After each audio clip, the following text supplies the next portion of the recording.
Yeah. Welcome back, y'all fellers. How's it going? We just heard the glass break or something going on up in here last episode. So let's check it out, see what's going on. A loud noise suddenly erupted from the living room and instantly sent a chill down my spine. Through the doorway, I found my pale-looking mother standing in front of a seemingly frozen Sharon. I'm sorry. Stop saying that. But, Mom, you are crying. It is my fault. Didn't you hear me tell you that? It's not your fault. Mom, Sharon, what's going on? Oni-chan. What's going on with, like, the... Oh, there it is. I was gonna say, like, where's the music? Don't say anything more. Mom said sharply as she cried. Don't call me Mom. Mom? Yo, she's freaking the fuck out. I can't do this anymore. I don't want Sharon-chan to overwrite my memories of Sharon-chan. That sounds really weird to say. I can't stand it. Mom was more emotional now than she was when we talked on the beach. I had no idea what had happened between them, but they seemed to have had some sort of run-in regarding my sister. Ever since Sharon-chan died, not a day goes by that I don't think about her. I'm a horrible mother for not being able to save her. I would have gladly traded my eyesight for hers if I could, too. For sure. But I always felt... Goddamn fucking paragraph going on right here. But I always felt like I had no time to feel depressed since I had to worry about you. Shun, I tried so hard to give you every ounce of love I had. Enough for both you and Sharon-chan. That's what I decided. So I can't let it all fall apart now. Mom revealed exactly how she felt. Like a straight savage, bro. Sharon-chan is amazing. She's so human-like that it's difficult to imagine her as an android. She has a heart and emotions, but that's exactly why I can't deal with her. Mom. I barely caught Sharon's faint whisper. If she acted a little more like a robot, things may have been different. You understand how repulsive this feels, right, Sean? Repulsive? You shouldn't say that in front of Sharon. She is an android. How can you stick up for Sharon-chan like this? I'm not sticking up for her. Mom, Kaoru-san, you are not mistaken. Sharon? Per her request to not call her Mom, Sharon referred to her by her first name. Damn, the music changed. What the hell? Before I have a total meltdown, take her back to Smoogie-san. Take some time to think about this, Mom. I've made up my mind. I don't want to hurt you or Sharon-chan. What the fuck's that mean? You're gonna, like, stab us or some shit? Like, fucking kill us? She's gone fucking crazy, boys. I don't want our family to be destroyed over some experiment. Her sorrowful cries pierced deep into my heart. Sharon stood frozen in place and looked neither bothered nor upset. Still, it pained me to see Sharon that way. If only I tried harder to accept her, then maybe this wouldn't have happened. I'm sorry, I just can't bring myself to do it. Mom. I'm sorry. But it's too late now. It's impossible to fix the past. Mom chose her words very carefully in an effort to contain her bubbling emotions. Regardless, it was clear how extraordinarily overwhelmed she felt, given how badly her hands were trembling. I want to stay with you and Shin-san forever, Kaoru-san.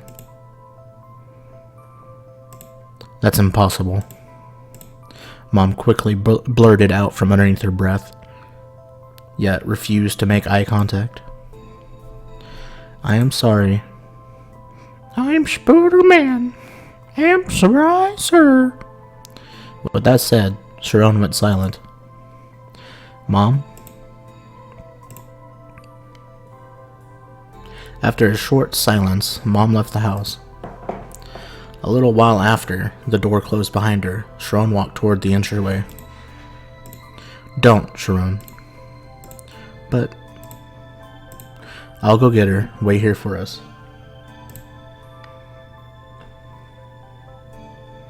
I didn't intend for that to sound like an order, but Sharon stopped mid-step and returned to her original spot. Hello? Shun-san. You don't need to call me that, Sharon. I am sorry. I am sorry, sir. Android or not, I'm sure you're a little upset about what just happened.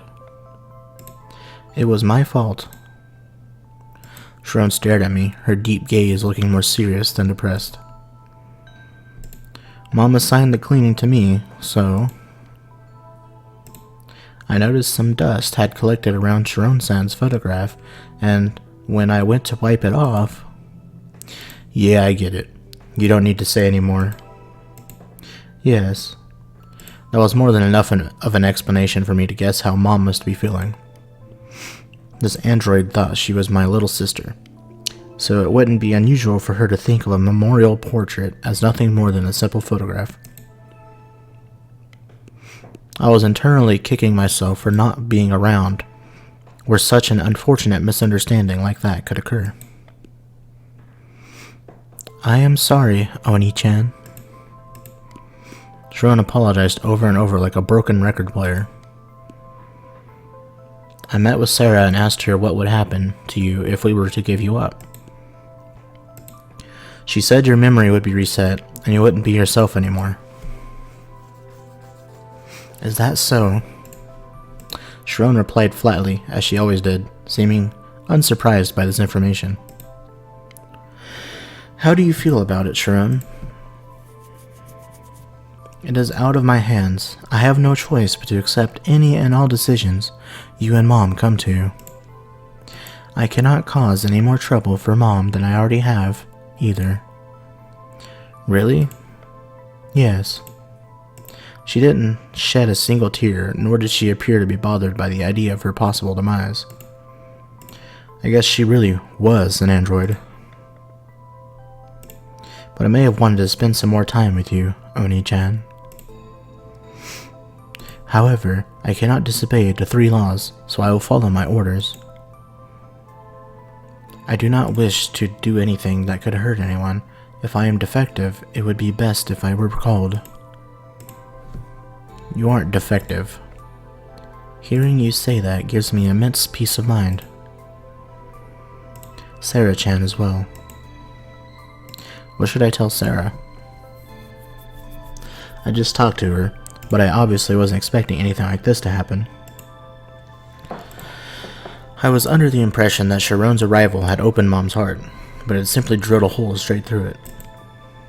That hole already existed, but only grew wider and deeper.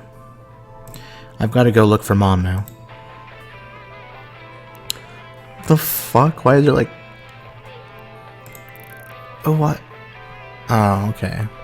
Just as I grabbed my smartphone to give her a call, I received a call from Sarah. I was like, why is like rock music playing? What is happening? I quickly pressed the answer button.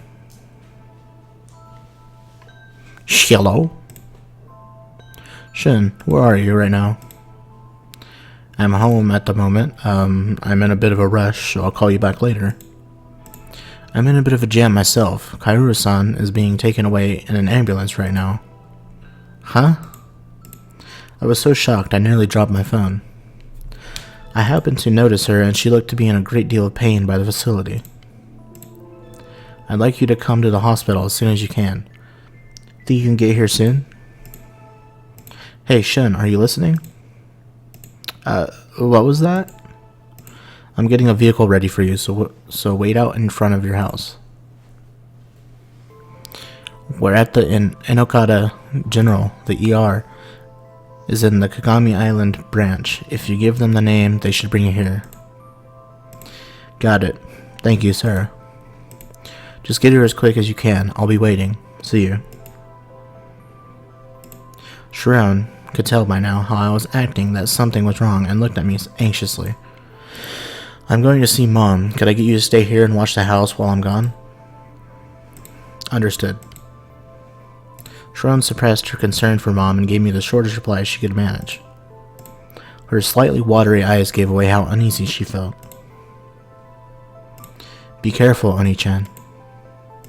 Yeah. Whatever the case may be, the only thing I needed to think about right now was Mom's health and safety. I rushed outside without even remembering to change out of my uniform. Damn, some shit popping off, bruh. Damn. Daybreak. Mom had been taken to the hospital due to hyperventilation. By the time I got there, she had settled down and was resting peacefully. When I visited her the next morning, her voice was a little raspy, but her condition seemed to be improving. The fuck? Oh, it's the 12-year-old doctor. How's it going, Chief? Nanami-kun. Dr. Monami jogged up to me from the other end of the hallway. You came to school today. She even has like the little fang. She came to school today. You came to school today, huh? Very impressive. I'm not a little kid, you know. Oh, you don't need to worry about your mom. I heard this morning that she's been eating properly. Thank you for everything. Oh, right. I was hoping I could speak to you for a minute in the infirmary. Is that alright? Is it that serious? No, I more or less went over everything with you yesterday. But I just wanted to hear how you felt about it one more time, Nanami-kun. We can talk about it here. With classes currently in session, the hallway was empty and void of students and teachers. I would feel even more antsy if we moved to elsewhere for some serious discussion. Okay, let's just keep our voices down and have a quick chat. I've been thinking it might be best if we kept your mom hospitalized for a while. Dr. Monami spoke to me in a gentle tone, just like she had when we talked at the hospital. She appears to have been driven into an emotional corner, rather than being physically unwell. Do you perhaps know why that is, Nanami-kun?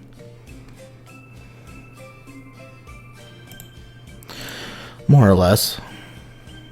Less or more. Well, I know you're involved with that experiment with the RC. As they say, you should err on the side of caution. You being there for her was a huge help, Dr. Monami. Really? Well, to tell you the truth, I also work here at the school as a psychological counselor. Fucking 12 years old and you're doing all this shit? What the hell? Huh? You do? You didn't know, I very much do. So please feel free to come to me for anything related to mental care. I'd heard for ages now that she was a brilliant physician, but I never expected her to be that skilled. Who in the world was Dr. Monami? You might be on your own for a little while, but you can visit me anytime during my office hours. Thank you very much. I would absolutely like to take you up on that. Hehehe. I'll be sure to put my skills to good use. Thank you for taking care of my mother. Unlike your mother, you seem to be doing just fine. That's a young man for you. Being young is really the only thing I have going for me. Damn. No, I think you're quite admirable. Your life might be a little bumpy for a while, but hang in there, okay? Ah, yes. If you need any day-to-day support, you can rely on the school or the RRC. I suppose you could come speak to me too if you wanted. Will it cost anything? It will if you come see me at the hospital, but it's free of charge here at school. Ah. You're back. Well, this is no time to trade jokes. Classes are in session and all. Yeah, that's true. Okay, I'll see you later at the hospital. Just as Dr. Manami had appeared out of thin air, she disappeared again down the end of the hallway. I usually hated going to class, but I was grateful to have the distraction today. Hell yeah, brother! How is Mom doing? She's fine. They're keeping her at the hospital for a bit, so she can get some rest, though. I see. That is a little reassuring. It was after school. After homeroom ended, I immediately headed to Sharon's classroom. I quickly dragged her away from school with so much momentum, I felt like I was practically abducting her. Were you able to get any sleep, Oni-chan? A little. I didn't fall asleep in class or anything, though. How admirable. Shortly after Mom was taken to the hospital, Sharon had been picked up by the RRC before I made it home. I was later informed they would be taking her into custody to run some tests, which only furthered my anxiety of them tampering with her memory in some way. Oni-chan, will you be able to prepare your own meals? Fucking Hot Pockets, bro. Let's go. Yeah, as long as they're simple. I am worried about Mom, but I'm just as concerned about you too. Please do not collapse on me. I'll be fine. I can handle that much on my own. Do your best, Oni-chan. Sharon's smile was sweet, yet unspeakably awkward. Even if we are apart, I will be wishing for your and Mom's happiness. I may not have the right to wish for either of you to be happy, though. There's no reason for you to blame yourself. Being a family means taking care of each other. Yes. I'm sure any test they perform on you won't result in having your memory erased, okay? Okay. I doubt they would perform anything that drastic without the family's approval. Sarah-chan is doing everything she can for your sake, Oni-chan. Yeah, I'm sure she is. But spending time apart from you like we are now honestly does bother me a little. I am an android, so I wonder why I think about things like this. Oh, that was a joke. You don't have to force yourself to smile, Sharon. Force myself? I am doing no such thing. I am the same, as always. Sharon really may not have realized it, but there was nothing as painful as seeing someone with a fake smile. Knowing I was partly responsible only made it worse. It is alright. I am here with you, Oni-chan. I will not disappear without telling you first. It was obvious how uneasy she was about all of this, and talking to her about it wasn't helping in the slightest. Sharon was voicing her concerns in the only way she knew how. But she did, yeah. Hey, old baby. Shut the fuck up, asking him GT is Mexican and English. He can't read that. I'm muting you. No. Shut the fuck up. Why are you laughing? Shut the fuck up. It'll be made clear later. But she knew there was nothing I could actually do to help her. Which was exactly why my heart ached once I sensed how she really felt. I may not be able to visit her while she is in the hospital. But do you think I'll be able to see her once she is discharged? I'm sure you will. For sure. Sharon tried her hardest to sound excited as a way of cheering herself up. Due to Mom's condition being partially psychological, only family members were allowed to visit her, thus classifying Sharon as a stranger. Stranger danger! Even if she weren't human, I was sure it was still painful for her. The hospital has strict stranger danger laws, boy. Thank you. Welcome home. Sharon and I met up with Sarah, whom had skipped school that day. She was apparently in the middle of work and had snuck out. Okay, I will be going. Yeah. I need to talk to you a minute. Do you have time? You want to talk to me? That's right. Oops. I had a bad feeling about our impending conversation as Sarah and I made our way to the birdcage. Damn, this music is good as fuck. Anyways, we hear this conversation in the next episode, boys. Thank you for watching. Appreciate y'all, and see you later. Peace.